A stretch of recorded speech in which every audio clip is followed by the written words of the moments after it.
Dan Loehe. Yeah, pretty good. Pretty good. Not a bad first attempt. Yeah.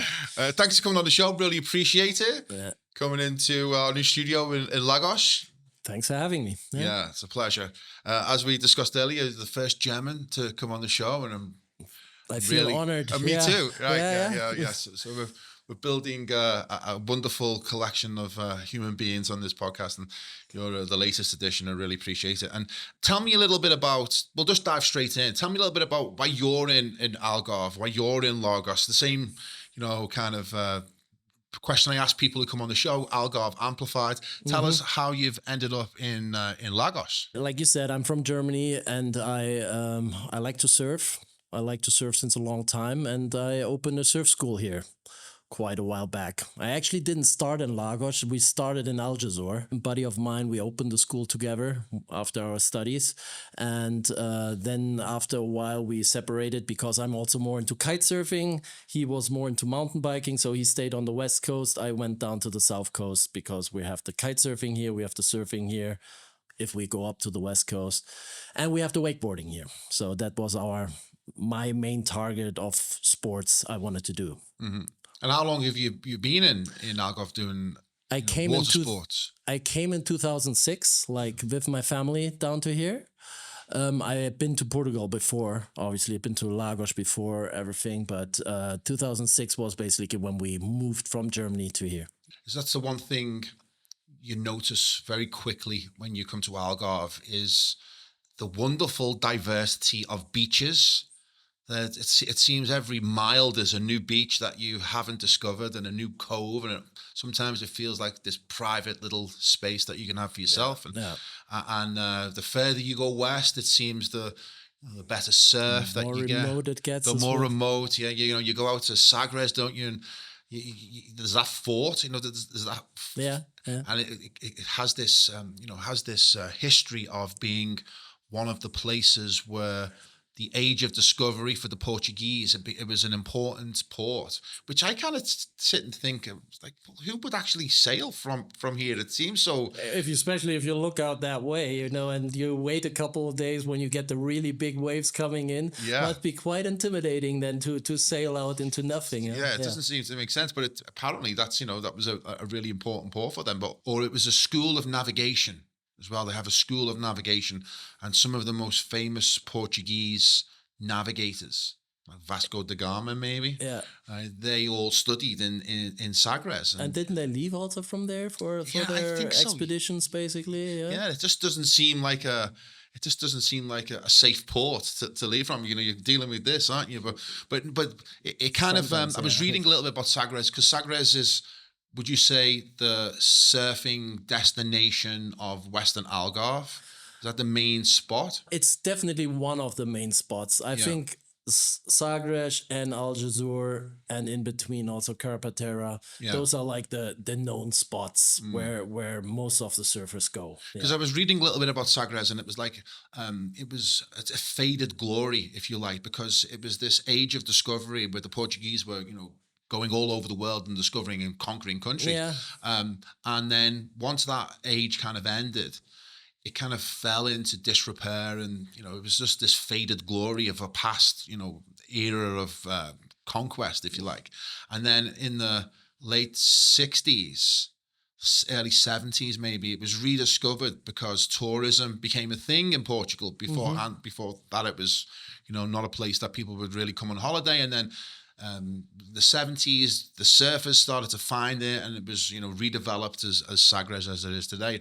And you must be one of the earliest wave of, I guess, foreign surfers looking for the surf in Portugal, and you kind of got a foothold here. Tell us a little bit about what that was like at the beginning of this adventure, coming to Algarve 20 years ago. I mean, Lagos itself must have been relatively undeveloped compared to what it is now. It changed a lot. It definitely changed a lot. I mean, I wouldn't say I was like a pioneer of. We were, I think, one of the first expat surf camps here who opened. Yeah, we were like, it was not as crowded on the beaches and everything. Everything was way more easygoing at that time. but it got quite busy lately. Yeah. Because it seems that possibly you're a victim of your own success in a sense. The whole surfing community is growing exponentially here. To the point where you go to any of the beaches and you see the heads bobbing on the boards. And how have you found that in terms of controversy that some of the surfers or the surf schools are causing locally? Because you see signs up on the walls, and what's your thoughts on that? Well, I'm part of the problem that surfing is getting so popular or so overpopulated, because it's just like I produce basically new surfers. Even though I think that the surfers who are coming to us, it's not that like that they're staying around and that they're surfing like then for months on end on the beaches. They usually come for 1 or 2 weeks to the Algarve. They go surfing and then they leave again, and then they might go somewhere, another place where they're gonna go surfing. I mean, a few people come back and surf with us in the camp, or they come back to Portugal and go surfing here. But yeah, I completely understand that some people are not that happy about it, that there are so many surf schools now here at the Algarve. But I'm thinking also that the Camera did a good thing about limiting the licenses they give out to the surf school, and that they limit basically the space of how many surf schools there can be. Yeah, it's like it is still a popular sport. And on the other hand, why should not everybody have the right to learn surfing? Yeah, well, they clearly do, don't Yeah, they? It's so I rather teach them, in a safe way, and being also safe around other people, than what some people do. They just rent out surfboards and let the people go out, and they have no clue what they're doing. They're paddling out, crashing into other people. It's interesting how culture can create these waves of interest, from tourists as well. Yeah. Before you came, I put in a surf documentary or surf philosophy, and I seen this video. Just by chance, I clicked it, and it was a story of a girl, and it was her journey of surfing in Portugal. And I didn't even know it was in Portugal. I just pressed it by, it was just in the feed. It was her story of watching Gavin McNamara. Is that the right name? Yeah, probably, yeah. The surf guy does the Yeah. 100-foot waves, right? So it's her story. If she watched this Netflix series of the 100-foot wave, And right? she wanted to get into that. And it was too. changed her life, Yeah. right? And she sold up all her gear. I think she's from, I think she might be from the Netherlands actually, but she sold up all of her gear and decided just to go surfing. And she came to Portugal, came to the surf school. Probably might have even been your surf school. Might. Nobody told me about that they saw the Netflix documentary, but it might be, yeah. But that one event, that whole idea of McNamara making a 100-foot wave and transforming Nazaré, which was just a fishing village, before he, went there and turned it into this now surfing center, global surfing center, is it's totally transformed that entire village. It used to be a fishing village, and brought in a lot of external investment for the people, jobs and stuff. And so it's like, it's only a positive thing, I think, in the final analysis, because again, looking at Sagres, before it was rediscovered by tourism, it was just this faded part of Western Portugal that had been forgotten about. Nobody even knew what this Sagres fort was. It had just grown over. So it's finding the balance, isn't it, between the redevelopment through tourism and providing all of this jobs and income and stuff, and also stopping it from being oversaturated with tourist infrastructure, I guess. Yeah. Well, I think that with the surfing, it's just like that there's like requests in people for this kind of adventure, to really experience nature and experience the force of nature and the waves and everything. So I think this is like, there seems to be like a need for it in mainly young people, but also I see more and more old people who would like to get into it. What do you think that is? Because that's what I wanted to ask you, because surfers, and I guess other extreme sports, kind of see themselves a little bit differently than the more tamer sport, because they're pushing themselves to the limits. In some cases, literally, they're risking their lives to have this experience. Yeah. What was it that drew you to a life on the water? I mean, what is it about surfing from a philosophical or even a psychological perspective that as you've dedicated your life to this, haven't you? You've got a business doing water sports, and it all kind of came from this initial desire to go and be on the water. Yeah, well, I started surfing, or I saw my first surfers when I went with my parents to Lanzarote when I was like 10 years old or something like this. That's where you could Lanzarote, they call the Hawaii of Europe. And that's where you could really see good surfers already really early. That was like mid 80s or yeah, mid to late 80s, where I went there and where I saw the first time surfers really in action, going in not like waves like this, but in proper waves. Obviously, it was also a lot more impressive for me because I was just a little child and saw it. And I asked my parents to get a boogie board, and nobody had heard of a boogie board before, but in there, so I got it and I paddled out with the guys, and I like watched them, and I was so in awe about the whole thing. And this is basically how I got my first impression about surfing. I was skateboarding at the same time. I was snowboarding already at that time. So you knew the board already. Yeah, I was really into board sports, and I like to be out in the nature and like to go into the mountains. And my friends did windsurfing, so I was not far from, like, we went for windsurfing to Holland. It's not far from where I used to live in Germany. And I would say, like, surfing is the purest form of all these sports, or it's the mother of all these sports. So this is where everyone is working towards. Exactly. It's like, that's like what is the peak. Why do you think that is? What do you think is about surfing that has this, like, this almost this spiritual dynamic to it? It was a Point Break and Patrick Swayze. Is that what? No. I mean, it was like when you're young. I mean, it's one of the worst movies, actually, if you look at it. But when you're watching it as a young, what you mean worst movies? Surfing bank robbers. You know, the like, best movie pitch ever. I've got a great idea for a movie. We're going to rob banks and we're going to surf. What else do you need in life? Yeah, exactly. And we're rob banks so we can ride big waves. Yeah. No, but it's actually like in surfer circles, it's not like that of a popular movie. Of course, because it's all like, it's cheesy, has all the cheesy stereotypes in it, which you can have. And this is like what I think most surfers actually don't want, those stereotypes. Like, you see a lot of surfers who are like, they're like well-rounded personalities who are just, you cannot put down to like, hey, I'm the surfer dude, and like, surfing is everything for me, and that's it, and everything, because it takes a big part in their life. But usually they are like people who have ambitions also for other things like art or business or something like this as well. Because I think there's some purist surfers who see surfing as an art rather than a sport. Right, yeah. Yeah, because I mean, it doesn't really look like a sport to me. It looks like more of this kind of personal conquest that man has with nature. It's an art form. Like, it's like, it could be, you could compare it to dancing, but you're like, you have to dance basically with dancing, the wave. The floor doesn't move, though, does it? You're dealing with that. Yeah.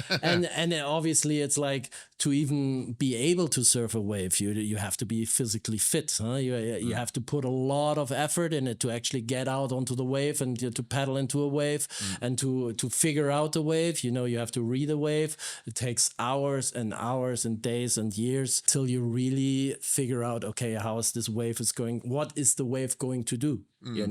Which makes it quite a hard sport. How do you put yourself in the mindset of being able to read a swell of water?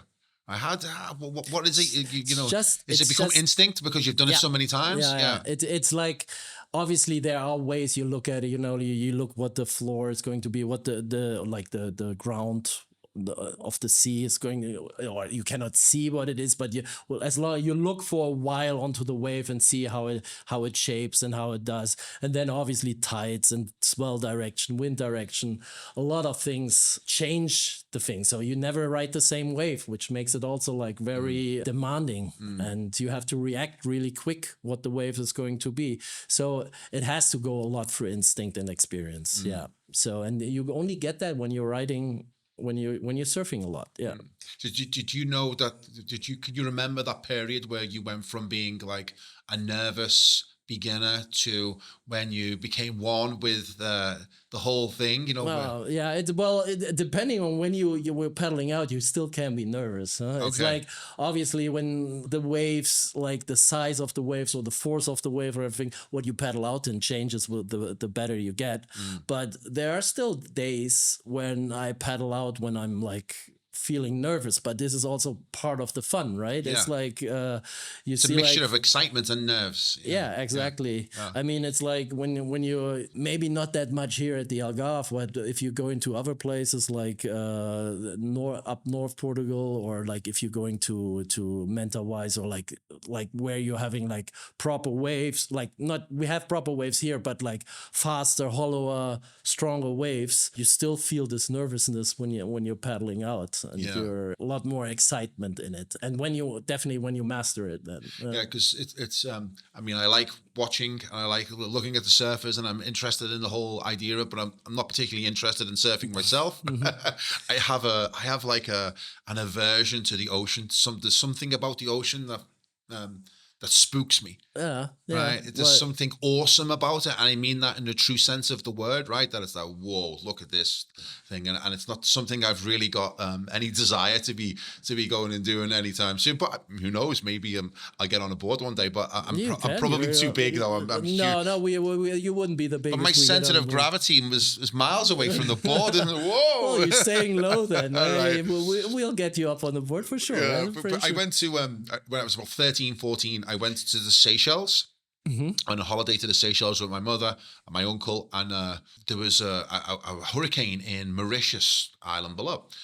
There's a tail end of it in hitting Seychelles, and before that, I'd been like boogie boarding in the water with the locals and stuff. And then once this news that there was a hurricane coming, it was all of the locals got really excited, right, because they were going to get these amazing waves.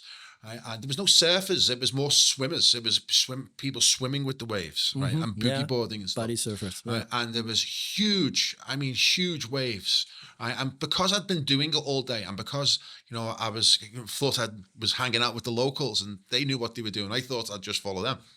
So I remember like we were jumping with the waves and swimming with them, and it was getting a little bit spooky because they were getting big, right? And I didn't really know what I was doing, and I mistimed a jump, right? And this huge wave hit me on the back of the head, right, and tumbled me for what felt like an age, what felt like I would never get back to the surface. I didn't know what direction I was in. I was just being tumbled.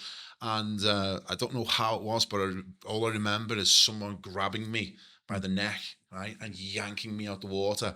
And that was it. He pulled me out the water, released me. I got this big gulp of air, and then I had to try and swim to shore, right? But the problem was the current, the undercurrent was so strong. I was swimming like that and not moving. Against the current. Yeah. I was not moving. I was staying in the same place. I was like, help, help, help. Eventually, I managed to get to shore, but that was like, okay, I need to show this more respect than what it did, because something could have gone really wrong there.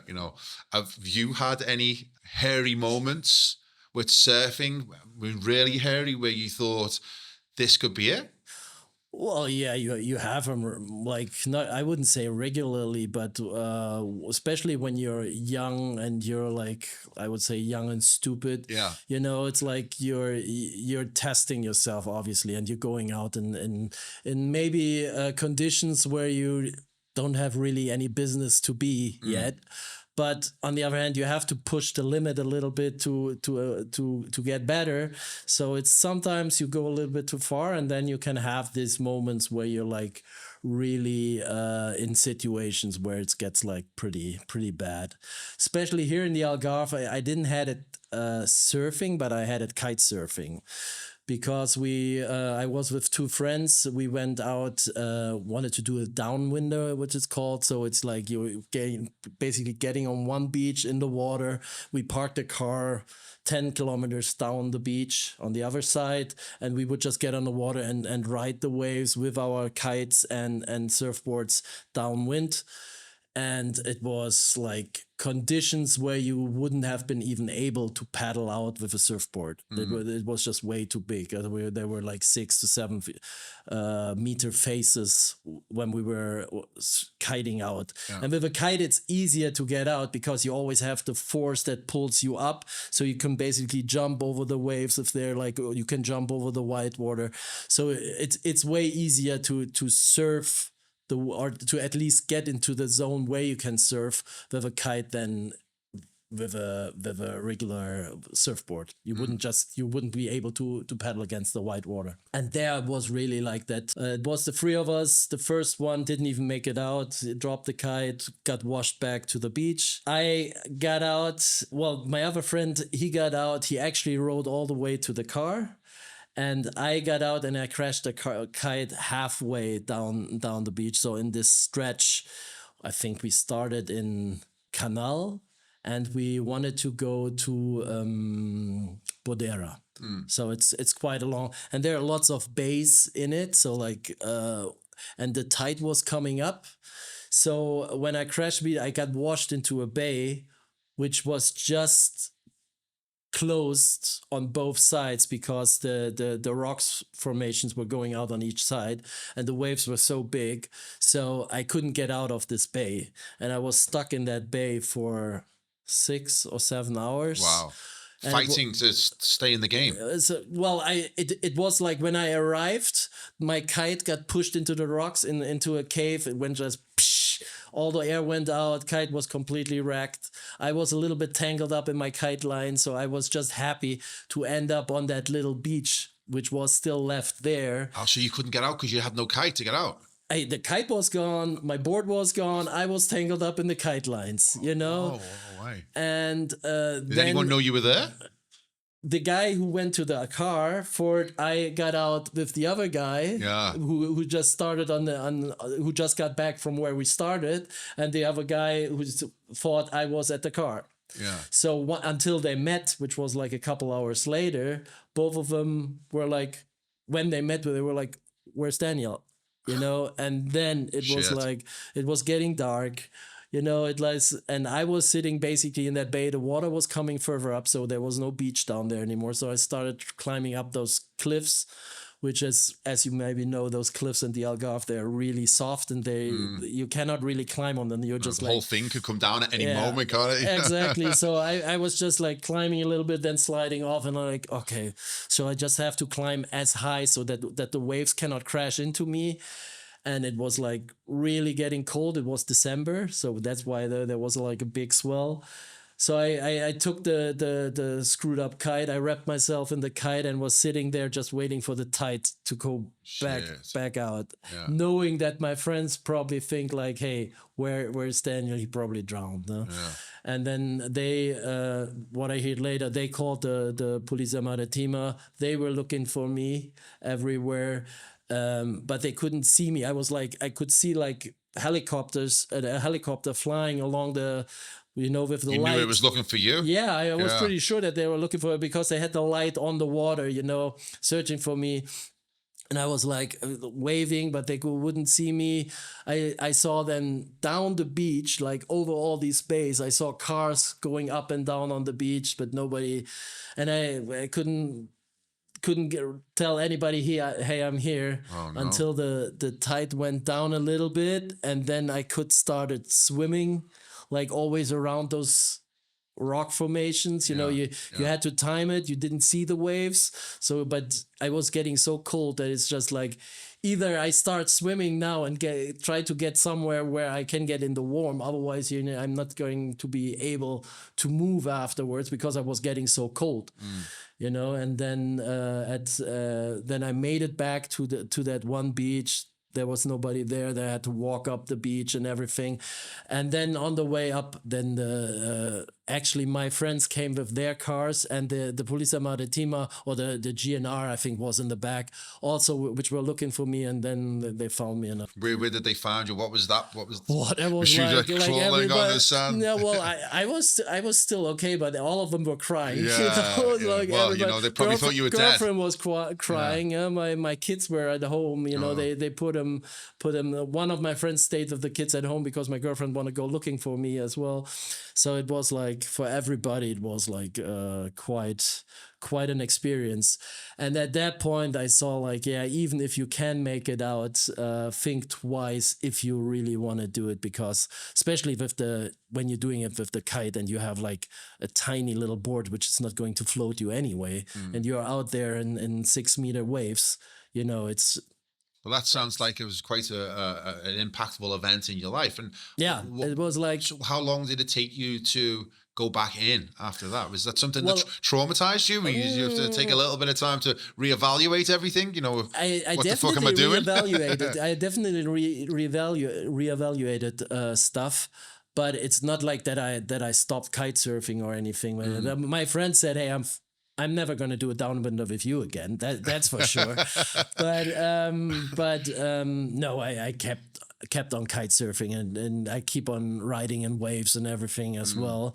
But you think twice, and we didn't check the proper timing. We didn't check the tides, and it was just like we were not well enough prepared. That's like, preparation is, if so you where do you something think, like this. where did the preparation fail, or what was the error that led to that the communication, it would have had to be much better. Okay. You need to come up with some other way to communicate, like at least take a mobile phone with you. Do you do that now?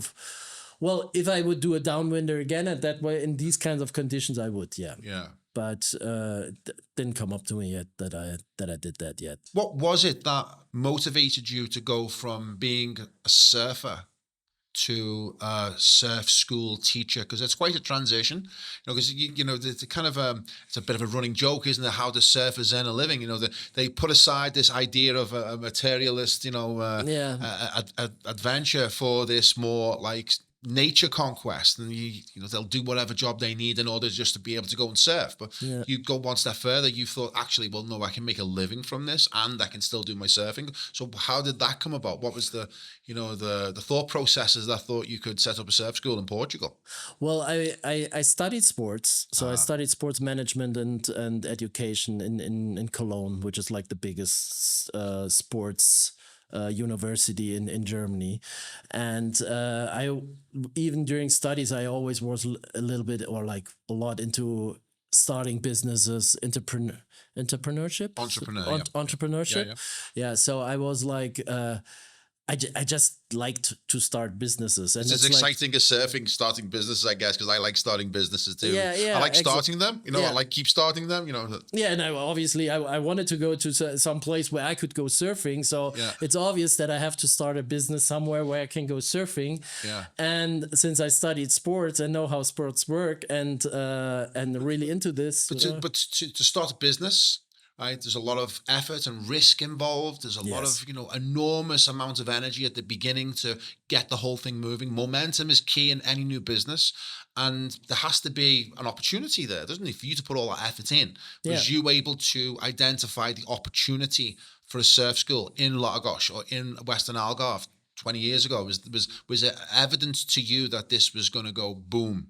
I didn't really think of it that it's going to take off that big. So there was definitely a big part of luck. I didn't have the insight that it's going to be like how it evolved in the end. I had a kite surf school before in Holland. Started that, did it for 2 years. Is there any surf in the Netherlands? It's kite surfing. There's a lot of wind. There's a lot of wind in the Netherlands, and it's like quite densely populated, so you have a lot of customers, right? Yeah. But there's nothing to do if there's no wind, Okay. So besides, like, at least in water sports. So I did that for 2 years, and I decided then with the partner I had there that I would like move on to Portugal. He kind of keep the business in Holland, and he still does it.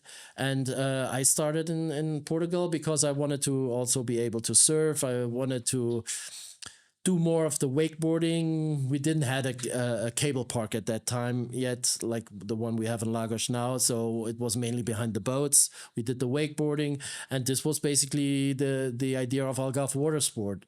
And I the whole idea of this water sport thing was actually my diploma. So I wrote when I finished uni.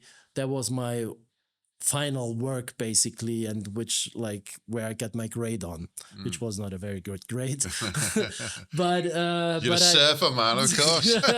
Yeah, I said, who too busy cares? getting stoned and surfing. Worked out, huh? So yeah, so then I basically did what I wrote in this. It was not like it. I mean, it's sports science, what it's called, but it was not a scientific work. It was like basically a business plan. What I put in. That's why I probably got the bad grade. Yeah. But it worked out in the end you quite used a well. business plan. Yeah. So in the end, this is what I set up then here. Yeah. Well, you just mentioned then in the Netherlands, when there is no wind, there is no business, because there's nothing to take customers out to do. But isn't that the same for surfing? If there's no surf, there's no. Well, it's rarely that there is no surf at the Algarve. Okay. So you'll always find it somewhere. We like, you can like, okay, there might be 2 or 3 days per year where you don't have any waves, but usually you find a spot, especially like if you're teaching like beginners or something like this, you're always finding a wave where you can teach on. Plus, what we are like at the Algarve Water Sport, which is my company, we don't only offer surfing, we offer kite surfing, we offer windsurfing, wakeboarding, and stand-up paddle surfing or stand-up paddling. That's quite big, isn't it? The stand-up paddle surfing, especially here in Lagos and on the you don't cliffs. really need to be as fit as you need to be to go surfing as you can. Well, it depends on how you do it. If you're just paddling on flat water, it's basically like kayaking. With a little bit more balance. But if you do it in the waves, so you can surf with the. You can properly surf with the SUP with the stand-up paddle in the wave. And this is like then it's. Same thing as surfing. You can also surf really big waves. I have some friends who are doing it really, really well. Yeah, because you mentioned the wakeboarding as well and the wake park. Yeah, and I've been going to the wake park. I didn't know it was yours until we spoke recently. I went, oh, cool. Yeah. I went on Friday. Okay, my friends came over from Liverpool, my old school friend, Kevin Butler, and we ended up in, was it Friday? No, Saturday, wasn't it? Okay, was it with the market? Yeah. Was it with the market? Yeah. Yeah, It was great. We got ourselves a little, corner sofa, stayed there pretty much all day. It was really good music, cool DJs. Yeah. It was a great day out. It was a really good vibe there. We liked it a lot. I've been a few times before. Yeah. Yeah, but this was the best one so far, I thought.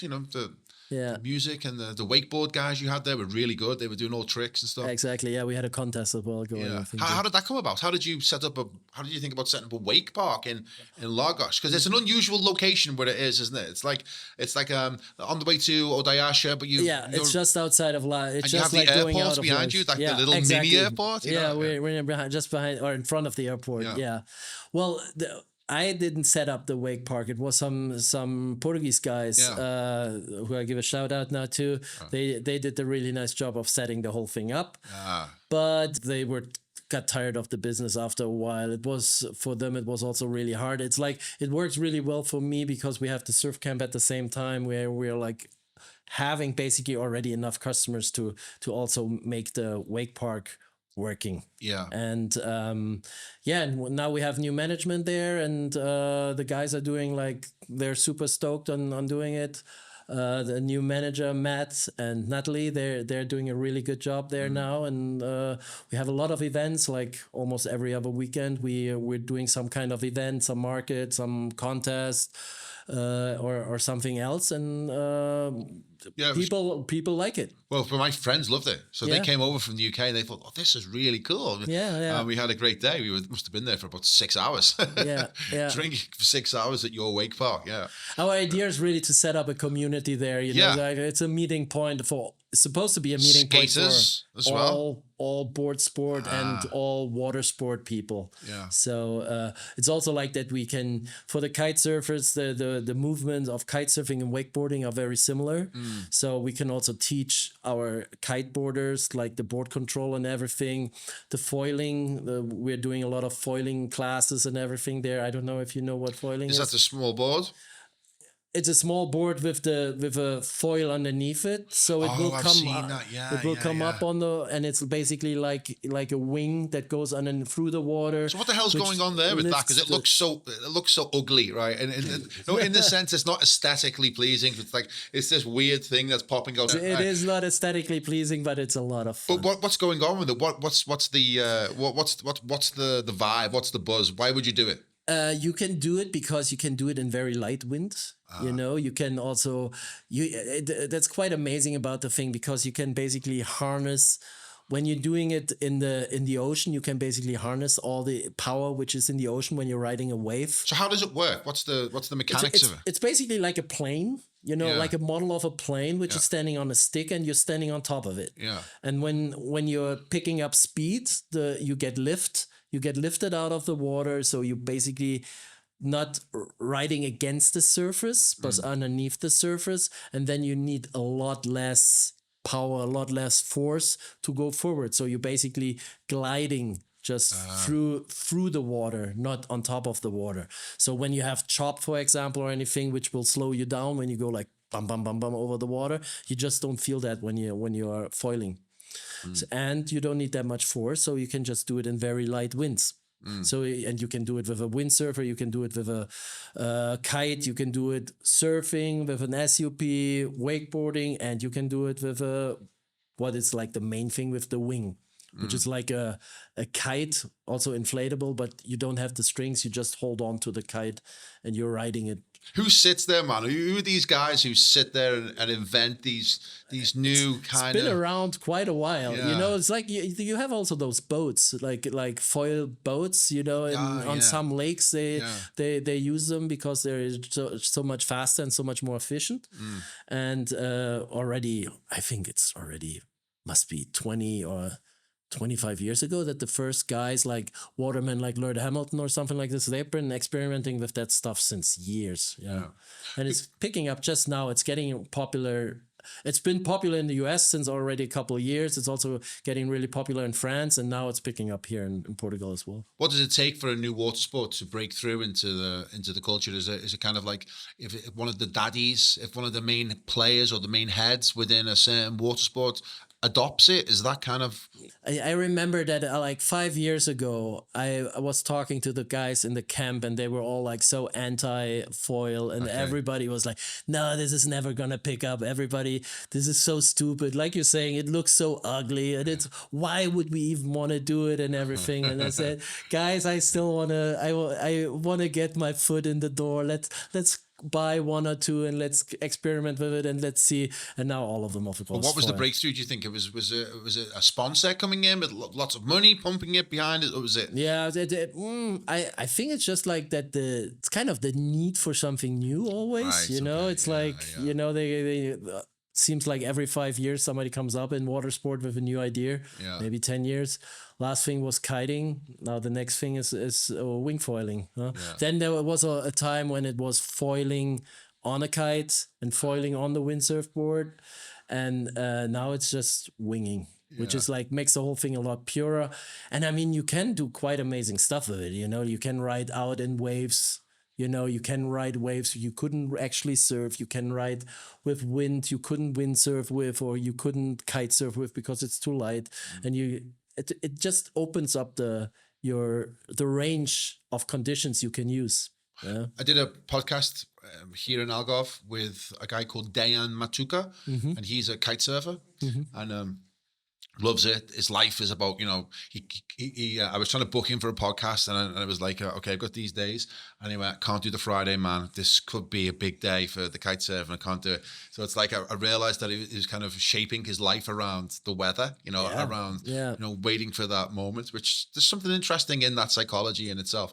But he's kite surfer. He loves it, dedicates his life to it. And I was looking a little bit into kite surfing before he came on, and it was about, one of the videos I watched was about the development of kite surfing, right? Where it came from, and how the sport innovates all the time when new technology becomes available, new materials become available, so that you can develop the kit or the board or the kite or the surf, and so I thought that was what was pushing these new sports, was the technology becomes available, doesn't it? Definitely, yeah. And then you have these inventive minds who are finding new ways to risk their lives in any ways they can. More and more dangerous ways that they can do it, and more fun ways they can do it, I guess.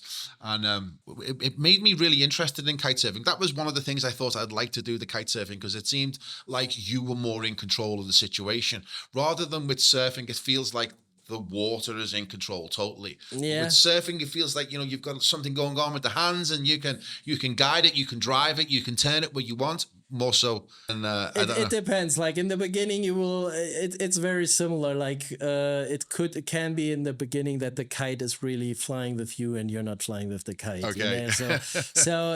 And you're gonna have some crashes and everything, but it's all part of the fun, And with kite surfing, there used to be a lot of, like in the beginning when the technology was not that advanced and the safety systems were not so advanced, there were quite some accidents with it. Oh, right, okay. Because people just couldn't unhook, they couldn't get away from the kite. The kite kept pulling and pulled them into objects, or like crashed onto people, or they got tied up in the lines or something like this. But nowadays this doesn't happen to, I would say, to a big part, because now everybody understood that you need to take lessons first. It is not like I get myself a kite, I get myself a board and try it myself. Yeah. The way I learned it, basically. Yeah. But I had some really, like, especially with the kiting, I really had some hairy situations. Also, like when I started learning, because the kite wouldn't start out of the water anymore, so it would just sink basically in the water, and I was young, didn't want to let go of the kite, so I was trying to pull the kite underneath the water back to the shore. And some of those guys that the kite surfing, they jump the ships, it's like a Red Bull promo or something. And they'll jump tankers. They'll actually jump over a tanker. Jump over tankers, jump over jetties, piers. I mean, you get that one wrong, and that's going to hurt, isn't it? Yeah. There's a definite risk with it, because also wind is usually not that reliable, but where they do it is like usually you have a very consistent wind. It's like it can be like if you have objects in the way of the wind, it can be very gusty, and then the wind is gone for a second, and you basically sink, and then it picks you up again. Where they're doing stuff like this, usually they have like a very consistent, reliable wind. Yeah, I want to go back a little bit to this idea of why people do it. Why people, put themselves through this. And I guess it's like we live in these sanitized worlds where there's an attempt to domesticate us as much as possible, to tame all of our wild instincts, our connection to nature, and as much as possible. They're trying to sever it and put us in boxes, and and everything's safe, insurance, everything's safe. And it needs to be. But there's this safe. urge within us that can't be squashed, that can't be extinguished until they find a way to breed complete, farmyard animals, right? Yeah, not in everybody, but like I think there are a lot of people who are really missing this in our life, and this is where I think this need for extreme sports, or like at least adventurous sports, come from. It's not like that. Hey, I want to like huge. I don't want to perform, like it doesn't need to be a performance, or it needs to be a performance to either master something like this, and to master energy like a wave or wind or something like this, and also to just experience the pure force and the pure nature of it. Yeah. Because even as little as 100, 150 years ago, life was much tougher. War was a constant, especially in Europe. And the likelihood of men going to war was quite high, and that would be the windsurf. They would have said, why the hell do you want to risk your life on something like this? Just make sure you survive, huh? Yeah. But it's all gone. It's all gone. So luckily, so far. So far, yeah. Well, at least for the longest periods in so modern far, history. Yeah. Right. But yet there's this urge for man to still seek those risks to feel alive. Because I think that's the feeling that water sport and other things that I do, is because you want this feeling of being alive and not, dead from the waist down because they've taken away all of your autonomy or your sovereignty or your ability to experience the world as you want to do it because you're boxed in. And I think that's... You're boxing in like a soft... That should be your marketing campaign. Yeah. Well, I mean, I think... Come and risk your life with me.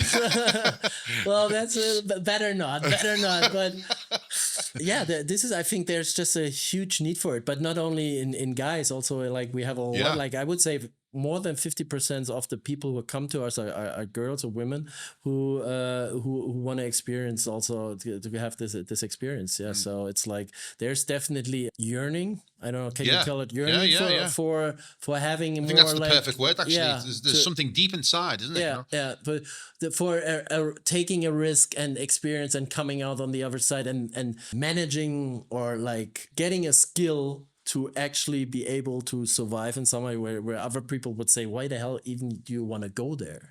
Well, it's like a personal challenge, isn't it? Where a lot of people, they go to work, their boss tells them what to do. They, fill out forms, they do whatever mundane tasks it is that they've been, tasked to do. Mm-hmm. But with something like water sports, extreme sports, it's this personal challenge between you and life. Right? And it's like, what am I actually made of?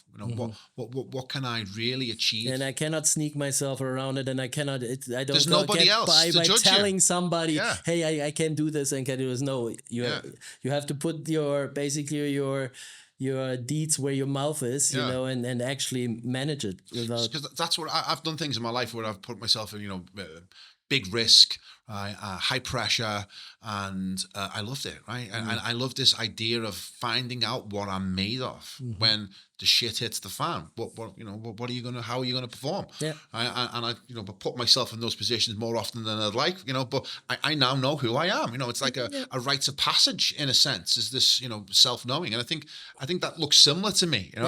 You come through the other side of a heavy surf. You must be quite proud of yourself internally without needing the validation of anybody else.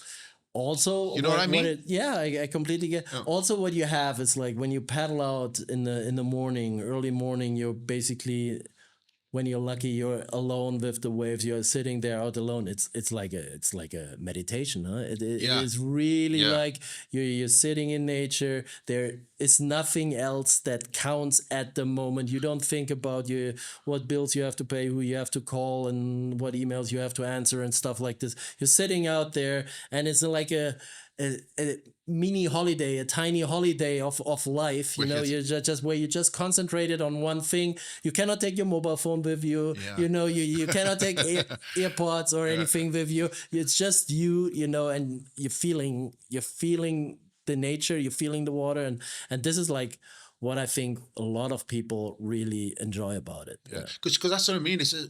What is it? Because it's obviously much more than just riding a board, isn't it? There's something else bigger and deeper happening, and I think it's important for us all to find something in life where we get to enjoy I guess being in the moment.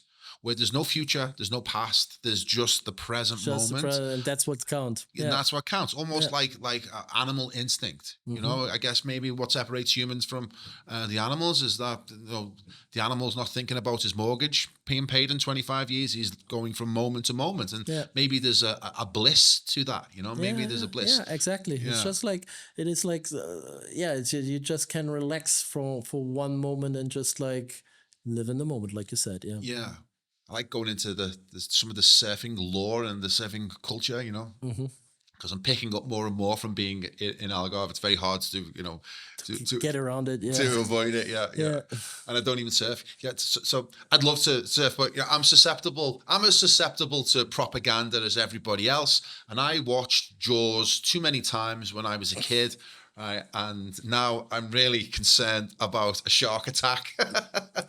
Tell me about sharks and what you have to deal with people like me talking about get out of the water. Well, there are sharks at the Algarve. Really? I'm never getting it. if you go on the marina, you know they're offering shark fishing. You know, so there are sharks, but It's further out into the Atlantic, it's isn't further it? out. It's not like sharks that go after the surfers. You know, there are like places where you can surf where it's definitely a threat. Like if you go to South Africa, Australia, Hawaii, stuff like that, there sharks are a threat. They're not a threat. I think anywhere in Europe, there's a shark is definitely not a threat. It's more like that you step on urchins. Is that how you call sea eagles? Yeah. Urchins. Urchins, is that Yeah, they called yeah, urchins? Yeah. Or that you crash into a rock, or that you But do you ever, you know, get because stung. that film was so successful. It seeped into culture on such a deep subconscious level, right? Because I remember I watched all of the Jaws films when I was a kid, and I was like, "Whoa, it was pretty scary." And my son watched it recently. He's 8. You let him watch it with 8? No, do you know the only bit he was scared of was the bit where the guy in the boat dies, you know, and he gets eaten by the shark. That was the only bit that scared him. But I remember watching it at that age too, and it kind of has a psychology, which was the aim, you know, because Jaws is just a horror film, isn't it? Right? Yeah, It's a horror film, right? And the objective is to psychologically scare you, right? Well, the unknown which comes to eat you is like one probably of our deepest fears, I guess. Really, that's what like, it is. I mean, when we were running away from tigers or saber-tooth tigers or something like this, I mean, that must be gone into our genetics, right? Definitely. Like being it's just a couple hundred years that we're not getting eaten by anything anymore, right? Yeah. So before that, but see, that's the thing, is that, you know, if I'm in the water and I think, you know, I've got these little legs looking down into this black this black abyss, right? You know, and that was the genius, I guess, of the filmmakers, of being able to tap into that primal fear. Exactly. You know, that primal fear. And not even seeing it, you know, it's always just a dude. And you don't even see anything. But when you finally see, you see this mechanical jaw going like that, right? Yeah. If you look at it now, it looks. But what's interesting is that Spielberg made those creative decisions about not showing the shark because the shark was shit, right? And they said, "Oh, we'll just do something different. We'll just pretend that we'll use music and stuff." And that turned out to be the best way. The best way to do it. Yeah. So they only had to show this big mechanical shark at the end. But I read something about the author of that book, which was a really successful book. Right? Is he wrote Jaws, and because of the success of the book, right, and the demonization of sharks that it caused, he dedicated his life to saving sharks. Okay. Well, that's good, because I think like that book or that movie was definitely part of that. A lot of people saw sharks as a pure evil, huh? Yeah. Yeah. Well, they look like, you know, this ultimate surfboard, isn't it? It's like you know, it's the ultimate machine. It's been around for 100 million years, or maybe 4 times that, and hasn't changed its design in a long time. So it's perfected its adaptation to that environment, and it's the boss. It's the boss of that environment, isn't it? The ultimate predator. And but we're working well, or at least we used to work well on, you know, taking it down, the ultimate machine, because when you see where I used to, like, it's quite a while, but I went to South Africa and they were like talking about sharks at that moment, like when it's over 20 years ago, like it was like evil, you know. They want nothing to do with the sharks at all, and it's like I think it now changed a lot, but it's interesting, isn't it? Because you know, we see the videos of the great whites where they burst through, you know, the shark cages. You know, and they're that powerful that they're able to bend the bars and get into the shark cage, and then you've got guys just, you know, escaping from the water as quick as they can. But then you've also got videos of people who swim with them, tickle their bellies, stroke tiger sharks, and well, I'm not too sure if that's like I go that far. I think that both ways are like, even the thing with the cage and the stroking is like, why do you want to do that? First of all, you don't want to get so close to a shark. It shouldn't get used to people being close to them. Definitely not with the, they take the cages into the water and then they're like feeding. That's like obviously not good, like to get into the environment of the shark and putting blood into the water so that they come around to be around the sharks, that the tourists can see the sharks. Yeah. On the one hand, and on the other hand, the special lady, I think she's in Hawaii, where she's like swimming with the tiger sharks and looking how like, oh, look at them, they're beautiful creatures and everything, which is good, but in the end you don't have to swim next to them. No. I mean, what's I the wouldn't point do of it. that? No, I mean, it's also like that the people then lose also kind of respect for it, right? Then the next one comes and wants to swim next to the tiger shark, which might not have the knowledge about it, and then they get eaten, and then it's the next thing. Okay, tiger sharks are bad again, huh? So why not just leave them alone? Yeah, well, we should be leaving a lot of wildlife alone, but Yeah. unfortunately, we're stamping on lots of creatures' domains, and I don't think there's going to be enough space for everybody at this rate. The way we're going, But yeah, the ecology. I mean, I guess that's another one of the great things about being in the ocean is the ecology. Is like you're so close to this environment, and do you get to see any of the in your traveling around the world looking for great surf? Did you get to see any of places that are destroyed by pollution?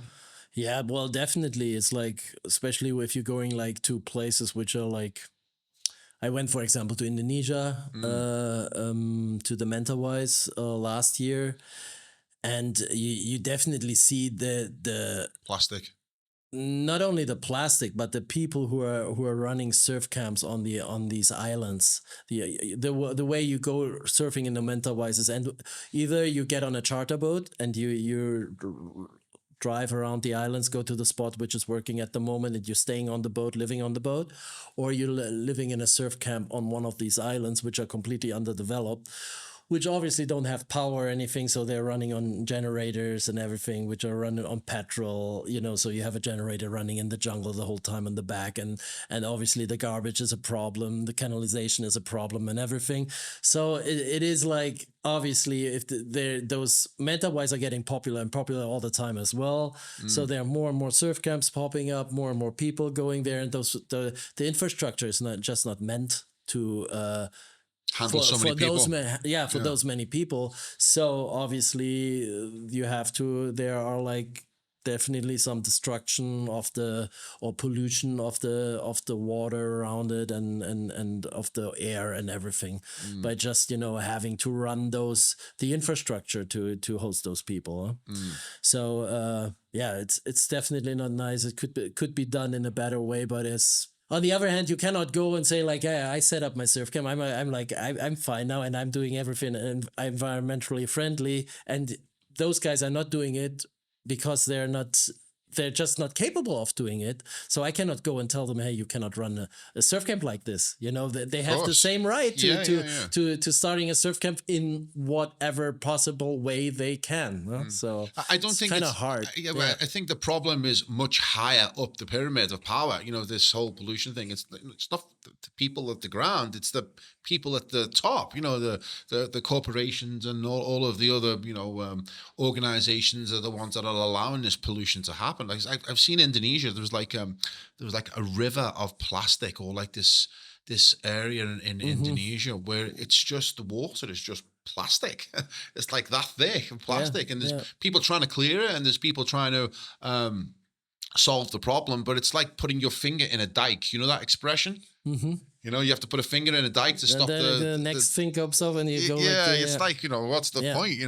It feels like it's a much bigger problem that has to be solved at a much higher level. Yeah, but it's not going to be that easy, huh? No. A third world country for them to get rid of plastic is like, it's pretty. I think it got already a lot better. The first time I went to Indonesia like 20 years ago, it was like, for example, we were on a ferry. We were always throwing out our garbage into this bucket, and the ferry, and just before the ferry went into the harbor, the sailor or the guy who worked there came and just chucked it over. It's like the thing is people who like, do the recycling, right? They yeah. really think that they're doing the right thing, and it's great. But as soon as that rubbish gets taken to the tip, it all gets thrown burned. into the same one. Yeah, exactly. Yeah. But there's like indulgences with the church used to sell indulgences, right? Which is that if you can't actually stop the sin yourself, you can buy yourself out of you the can sin. buy yourself out of the sin, and Yeah. it feels like that's what they're doing, because the guilt trip that the propaganda is about, your fault is the world is polluted, it's your fault, right? So you can make it better by putting the plastic in that bin and putting the tin in that bin and putting the rubbish in that bin. Okay, and you get a lot of people who follow it religiously, which is potentially it's a good idea if it was true, but like you say, the moment it's out of sight, it just all gets dumped into the same landfill. Exactly. Yeah. There's another controversy within surfing that I've picked up on recently, and I'd like to hear your thoughts on it. And I guess it's because of the success of the big wave, right? The 100-foot wave, that smash hit. That was it HBO or was it Netflix? I can't remember. It was one of the two anyway. Yeah. But such a big impact within the culture of guys, riding those big waves. Just incredible. Yeah. It's just like, well, that's just a wall of water. I mean, how is that even possible? And I even myself went to Nazaré because of that program. I didn't, go to Nazaré as a destination. I was driving through and I thought I'll go and visit Nazaré. Yeah. And it was lovely, it was really, it's like two places almost, isn't it? You got to the left of the lighthouse, you've got like the touristy bit, and then to the right of the lighthouse, it's like where nature hits and hits hard, right? Yeah. And it's like, okay, I can understand why this place has been selected. The waves weren't very big when I was there, but I still got the sense of awe and beauty of the place, And it was a really good day when I went there. Yeah, I really enjoyed it. But the impact that this guy has had, and I was speaking to my friend Jean the Baker. He's been on the podcast before. He's an amazing Frenchman, and he was telling me about how Macmanara, the guy, is that his name? Yeah.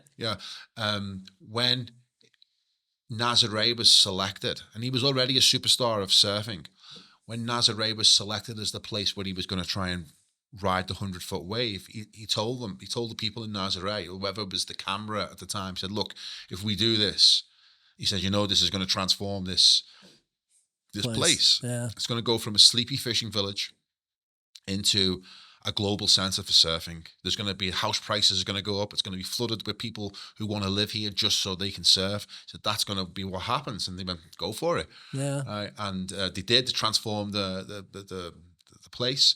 But what's interesting is that you have now this like school of surfers who are chasing the 100-foot wave versus the smaller wave guys who are dancing on the waves, I guess. One is like pure adrenaline, fighting the force of nature, and maybe one is more about the beauty and aesthetics of surfing. But there seems to be kind of like two camps who maybe are opposed to each other. What's your take on that whole small wave versus big wave conversation? I think it's just like disciplines, it's like you either into the technical surfing, which is usually done in smaller waves. It's not small waves. I mean, what do you consider a small wave? Yeah. It sounds a little bit disrespectful, almost saying a small wave, doesn't exactly, it? I mean, if you compare, like, for example, I don't know, like North Shore, Hawaii, which are definitely not as big as Nazaré, but definitely also powerful, can be deadly, so it's like definitely what they do in Nazaré is like tow-in surfing, right? So they need what's the towing jets, surfing? they get towed in with jet skis. They get towed in with So those. which is kind of like against like surfing law. You paddle, do you? No, it's not. It's just like you cannot do it any other way. It's like those waves, you cannot paddle into those waves. It's just like they are just way too big. You wouldn't never reach the speed while paddling to catch actually the wave. So they go, either you would get flown over the side, or you wouldn't even get onto the wave. So you need kind of the jet ski, and the jet ski goes with the wave and then does a turn and whips you into the wave. You pick up a little bit more speed, and then they ride the wave. And with the regular surfing, it is like that you have to pedal into the wave, which is like also, depending on how big the wave is, can be also super scary. It can be also a deadly wave if you want to ride it like this, or it can be also smaller wave, which is like technical, very challenging, very fast, or it's a slower wave, so you do technical tricks on it. I mean, it's like there's no tricks being done on the big wave, is there? It's just ride the wave, survive the wave. But some guys do tricks as well on them, but if it's like those waves in Nazaré, you see very few tricks. It's more or less about surviving and trying to keep your speed going so that you can make it. Yeah, but on the other hand, like in Jaws, for example, there are some guys who are doing like with the strapped, like they wear straps on the board, so the board is connected to their feet, so they can just like do flips and stuff like this. But they're even doing tricks, aerials, and everything without the straps. Even in the Algarve, there are a lot of guys who are really good in doing aerials, 360s and stuff like this with in the smaller waves. But did you think that there is like two camps that look at each other differently, or is that not something you've really come across? No, I think there's like everybody who's a big wave surfer started off in smaller waves. Yeah, and don't go straight in for the big ones. And I think the smaller wave guys, they have respect also for the big wave surfers. I don't think it's like really that hard to ride those big waves. It's just that you have to also be able to deal with the consequences of if something goes wrong. Yeah, it's so like a risk level. It's risky. Yeah, it's definitely risky. And when you get caught in a big wave, and I mean, they have security systems. They have vests which they can pull, which inflate, so they can go back up because they're so deep in the water. Like otherwise, it would be really, really deadly. Yeah. So what the wave is there, and it could crash on them, and then when it crashes, they're really low in the water. Yeah, exactly. That takes them really down in the water, and just this force that crushes on you might even get you unconscious, so there's definitely a huge risk with it, and that's, I guess, why they're not doing that many tricks on the waves as well, because it's just it's like a drag race almost, isn't it? There's no time for any fancy stuff. Let's just go. Exactly. It's like I said, it's there are different disciplines in sport and in surfing, and this is like just one discipline, which is also getting picked up by the mainstream, I guess, a lot, because it's so like, if you don't understand it, everybody understands how huge that waves is and how impressive that is. Yeah. But you don't have to sell anything. You don't have to explain anything. You don't have to teach anything. There is the awesome nature of riding a big wave. Yeah. And then you have the guys who are riding smaller waves, but they're doing so technically high skilled stuff, but which you don't understand if you don't really surf. Yeah. So yeah, that's like, I would say that's a big difference. Where's your favorite spot to go surfing in Algarve? I guess you want to keep some of them secret. Yes, I'm not going to share. I'm not going to. I'll put a tracker under your car later. Yeah. Well, where would you recommend places? It depends. Like a lot of good places, like Arifana can be quite good when it's big. Yeah. Kangaroos, it's quite good. But there's also like Amorera. I like also places around Sagres. Like there are a bunch of places, and some I'm not going to tell you. That's as far as it'll go. Yeah. Cool. Okay. What's it like being a German in Portugal? So I know what it's like being an Englishman. Yeah. It's definitely I found recently that Britain and Portugal have the oldest military alliance in the world. Oh, really? Which I didn't know. That. Yeah, it was like 600 years old. Yeah. Yeah. So probably developed when you got the port wine over. That's right. That's when you started having also an alliance to make sure it. Yeah, we'll protect this. We're going to protect this booze, man. That's the last thing we do. Yeah. I mean, that's actually a good point. I didn't think of that. Maybe that's where it comes from, because I thought, where does this military alliance come from? And I think even goes back to whenever it was whatever the Portuguese king was that established Portugal. Apparently he had some support from the British Navy to fight against the Spanish king. Yeah. So it goes back a long way. But how do you find, being a German in Portugal? I have to say, it's like I have to say I'm not a typical German. I was going to say that. Yeah, definitely. Yeah. I'm like what not as usually autistic. the stereotype of a German that usually doesn't suit me very well. So I'm anyway more on the Portuguese side, like when I'm there. But they're like it's. Well, it's I very guess, charming on the one way. but so, you said you're not an archetypal, stereotypical German, right? So, when you made your choices about going to be a surfer, how was that received amongst your mum and dad and your social circle? Because it's obviously an unusual thing to do, especially if you're saying from a stereotypical German point of view. Yeah, I mean, like when I went to Portugal, everybody said, "Oh, you're gonna be back after a year. You're not going to make it. It's like you're gonna be all broke when then you're back. And how can you go there with your kid? And it's like most Germans really like to play it safe. Yeah. It's like this is like pretty good at it though. Sorry, they're pretty good at it. Yeah, we're pretty good at playing it safe, and I definitely know where it's coming from. So we're good at it, and like what we're doing is what the stereotype German does is like it makes sense, and like working wise and everything, it's really nice to work with Germans. You can usually they're reliable, they're punctual, and everything. Like all the stereotypes.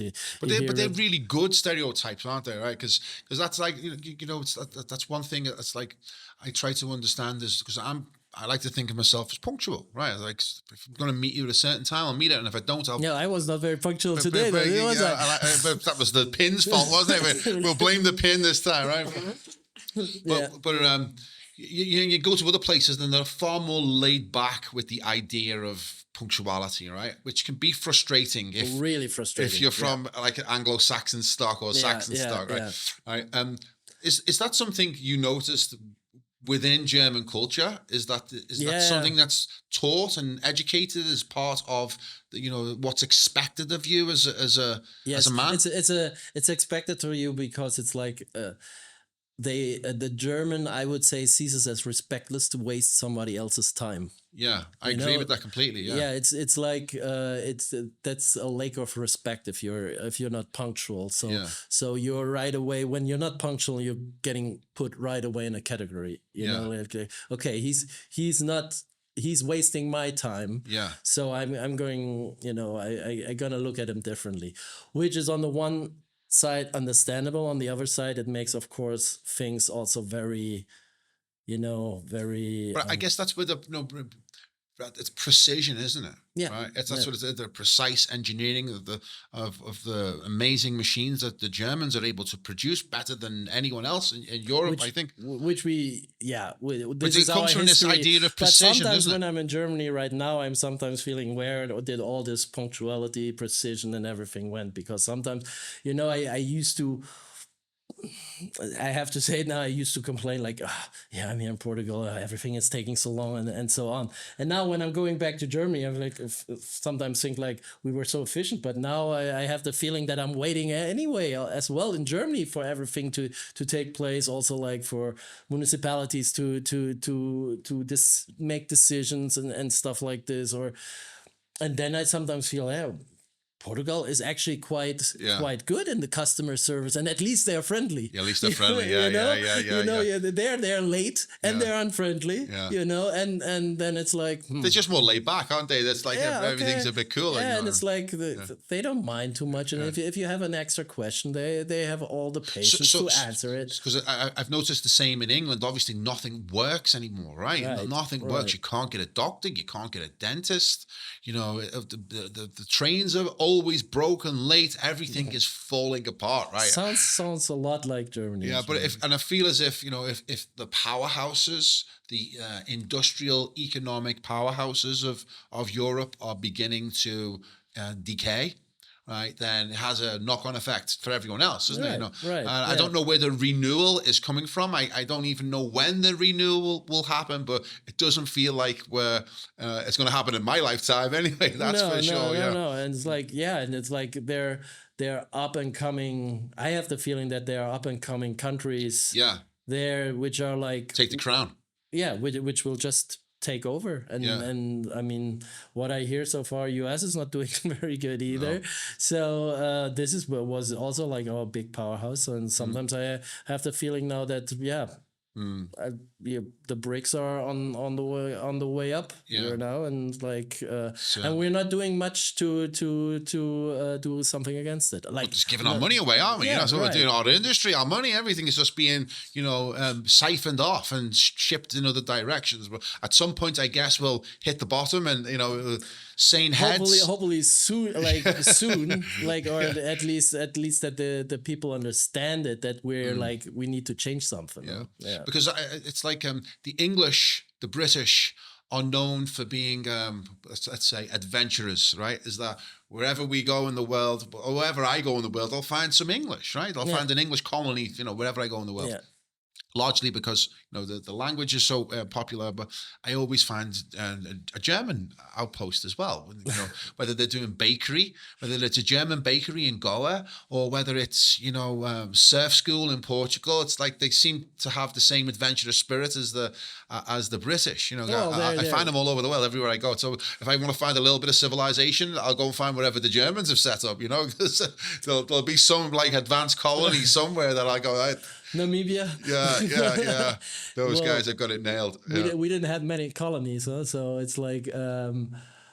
But definitely had the adventurous spirit, though, because it's just. Well, we are 88 million people, so there must be some adventurous spirit. Yeah, but it seems as if whenever the Germans go to a new place, they will bring that level of engineering expertise, right? That precision that is one of their specialities in terms of every group of people has the qualities and the negatives and what they're good at, what they're not good at. But this is the one thing that, and so wherever the Germans go, they're able to bring this engineering expertise, which elevates a lot of the places that they're in. I think that's how it used to be. Yeah, I'm not too so sure much now. if it's still that way, but it definitely used to be like this. Yeah, and you could be like say that it is like that actually.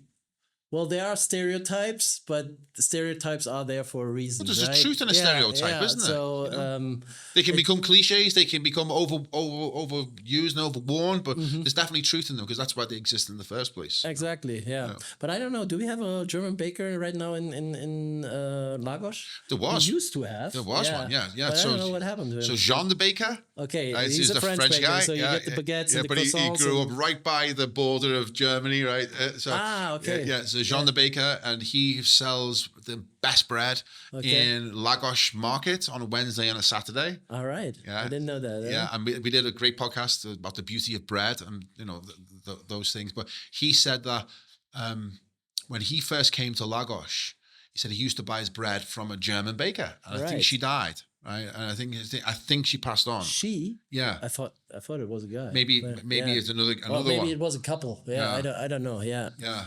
Yeah, but it used to be in the old town in Lagos. I used to go there as well, and they had some really nice cake as well. Yeah. Because I remember going to Goa, right, and after I find was where's the German bakery? That's what I used to try. They had one? Of course, yeah. An amazing bakery it was, yeah. It's just strange, that isn't it? Because I wouldn't really have the Germans as bakers. It's not something I think about as a German. Well, bread and beer is usually our beer thing, is definitely yeah. Even though I just had a beer tasting in Bonn last week, and we had a lot of Belgian beer. That was really good stuff. It's the best. Yeah. I went to Ghent. You know Ghent? Mm-hmm. I did a podcast with a guy in Ghent, a university professor, and we finished the podcast. Said, where can I get a nice beer? You went, just walk out the door. Yeah, right. Walk into any pub. And I've never seen, I think it'd take an entire lifetime to test all of the amazing Flemish beers or the amazing Belgian beers that you can get. But I think that's the best place for beer. But Germany's not bad either. No, but we have just those big, we don't have those little breweries that much. We have just usually like quite big breweries. And they're getting brought up by the big guys, the big guys here, Budweiser and what's the other one? InBev. What's the InBev? That's Budweiser and Carlsberg, right? And Heineken, I think. Those are the three big ones who are buying now pretty much everything. Yeah. But in Germany, you have the beer laws, don't you? It's like famous. In The beer Germany, laws? there's the laws for beer. Ah, yeah, what you can brew in a beer. Yeah. That it's like No chemicals. Reinheitsgebot. Yeah, that is Reinheitsgebot. Reinheitsgebot. Yeah, Reinheitsgebot. you only can use hop, wheat, and water. Yeah. Which is like, we were talking about that in the beer tasting, because it on the one hand it's really good because there are no chemicals in it like the US have in their beers and everything, but on the other hand it limits you quite a bit. And the Belgians, they're putting like other stuff in the beer which makes it like can make the whole thing super interesting, and like they put like other things and hops. Other things than hops, yeah, like fruits and I tried one beer. They did it in champagne somewhere. Oh. It's like really strange, but it's like interesting. It's not like a beer you want to drink every day. But they were telling us that the Belgians look at the beer like the French look at the wine. So they have a wine card and they have a beer card, and they check which beer goes well with the with the food, with their food. Yeah. Yeah, unfortunately, but not that sophisticated in England when it comes to beer drinking. Yeah, so I used to have a pub. No, you just guys drink a lot. Yeah. Just drink a lot. Yeah. So I used to have a pub in Anfield where Liverpool FC stadium is, and it was just a football pub, It was, all right. And when the match was on, it was absolutely packed, and when it wasn't, it was quiet, right? Yeah. But it was like, because I've always been into like European beers, Belgian beers, German beers, and I've always had a real taste for good ones, right? And I thought, I'm going to try and introduce these sophisticated beers to my audience, right?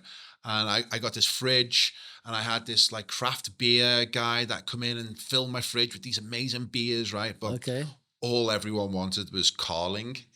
You know what Carling is? No, is that the Liverpool? It's the national beer in England. It's like piss, right? All right. It's basically just like so piss. It's classic Budweiser in the US. Well, it's even worse than that. But it's like a session beer, so that they can just drink 10 pints. I see. So it's like 4.5%. So you can just keep going and keep going. But yeah, my European beer experiments that didn't really. Well, there's an Algarve craft. There's some guys who are doing craft beer around here, right? Vincenta, it's called. Yeah, I think Olivier, his name is. Yeah, he's Belgian. I've met him. Yeah. All right. Yeah, there you go. Yeah. Yeah. That's he makes a really, really good beer. And there's a German guy, Stefan. He sells his beer from the Lagos market. What are they called? Because there were some guys at the wake park as well who brought us some craft beer over, and I had to say I liked it. It was quite nice. Yeah, but obviously there's not that much request for it at the wake park. He seems to do quite well though. Olivier with Vincent. I'm sorry, I've mangled the name. Yeah. Vincenza or Vincenta, I don't know. But he's got a good marketing angle. I think he does about 1,000 liters a year. Okay, that's not too bad. No, it's all right. Yeah, I mean, you cannot compare it to Sagres or Superbock, I guess. But that's like Carling, right? Okay. So that's their version. It's just piss water, isn't it? Cheap beer. Cheap beer. Yeah. But what would be a normal day at the surf camp? At the surf camp. What would people expect if they turned up? If they booked us as a surf lesson, never surfed before, let's say me. Okay. A big guy that's probably got no chance of surfing ever without staying on the board. What would I expect if I turned up? First of all, I have to tell you, I'm pretty sure we're going to get you up on the board. Okay. I invite you here. I want to see if we're going to make a try. And once you do, you can post next time a picture of you standing on the board. Okay, I'm pretty sure we'll be able to do it. Well, it depends really if you're just booking a lesson with us or if you're staying at our camp. If you're staying at the camp, you obviously have the option to stay in a bungalow, 2-bedroom, or if you stay in a dorm. We start off with a breakfast. You get a nice breakfast, and then our surf instructors pick you up. You get the wetsuit. We take you probably to the West Coast, depending on where the swell is the best. Sometimes we also go right in front here in Porto de Mos or Meia Praia. That's usually in fall, because during the summertime the waves don't get as big here. Mm-hmm. For the surfing, for the kiting, we stay anyway at Meia Praia or further down at the lagoon at Ria del Vor. That's where we're doing also our kiting. And but the kiting usually happens in the afternoon. Mm-hmm. So my idea when I started the company was really that people could go surfing in the morning. I would take them back they have a lunch, and then we would go kiting. Turns out it's so tiring though that nobody does it that way. Yeah, it's like you after usually we teach 2.5 to 3 hours, and everybody is finished after that. So everybody's happy to go back and chill a little bit, hang out at the pool or something like this. Yeah, so then, like I said, we take you to the West Coast. Depending on which wave is working at the moment, we take you there, and then you obviously put on the wetsuit, we get in the water, or in the beginning we do a theoretical lesson, and we introduce like how everything is working and so on, and then we paddle out or we just walk out depending on what the level of the surfer is. If there's a beginner, we just like go mainly in waist deep water and start from there, and then it's not like waves obviously like this, but just like the white water. We're trying with big boards, which are like foam boards, so if you get hit by them in the head or something like this, they don't hurt as bad. And so yeah, and then it's practicing, and I would say we get 80% up on the first go. On the first go, yeah, cool. Like on the first day. How many lessons on average does it take before someone is able to go, right, I'm ready to go and get my board and go and surf? By himself. Yeah, roughly on average. Well, I would say a good start would be to do 1 or 2 weeks in a surf camp or in a surf school. It really depends. Like some people pick it up really easy. They might come from a different sport which they need a good balance for. They're very agile to get up onto the board. In the beginning, it's really the process of getting going on the wave and then standing up. This is like the hard part. Usually after 1 or 2 weeks, the people go out by themselves. They might go and buy their own boards. Then they should know how like the surf etiquette is, where way of right in surfing, you're not supposed to take off more inside of another guy, and we explain all this in the lessons, and then you can let them basically go out into the lineup, let's say, and they can try by themselves. But it makes really sense. Even obviously I say that, but it really makes sense to take a couple of lessons in the beginning, because you're advancing a lot quicker with a couple of hints, and especially it makes the whole thing a lot safer if you start off with soft boards in a surf school environment. Less frustrating as well, isn't it? Right. Less frustrating for yourself, and less frustrating for everybody around you who you might drop in on, who you might run over, and stuff like this. Yeah. Okay, cool. So if people watching this have been inspired, they just go on to algarvewatersport.com. Yeah. They will find us on Instagram, on YouTube, but mainly our website is called algarvewatersport.com, and I'll put links in the description below as well. Please. Yeah. And then they can book whatever water sport they would like to do with us, or a camp, whatever they would like to do. We offer yoga as well. It goes always really well together, especially if you're like not as flexible, you do a little bit of yoga together with the surfing, because it helps a lot for your surfing as well. Yeah, because I imagine it's a full body workout, isn't it? And you're really tensioning every muscle in your body, Exactly. Yeah. And everybody thinks, if after the 3 hours, can I rent out the board? And like, can I go a little bit by myself? And I was like, if you want, you can. But it's like, I'm pretty sure you're going to be very tired afterwards and happy to go back and get something to eat. Yeah. Well, Dan, it's been fascinating. Thanks for introducing me to the whole surfing world, surfing culture. Definitely hope one day that, we might get that photograph that we can put up. I'm looking forward to that as well. But really enjoyed our conversation. Thanks so much for coming in. Appreciate it. Thanks for having me. Cool.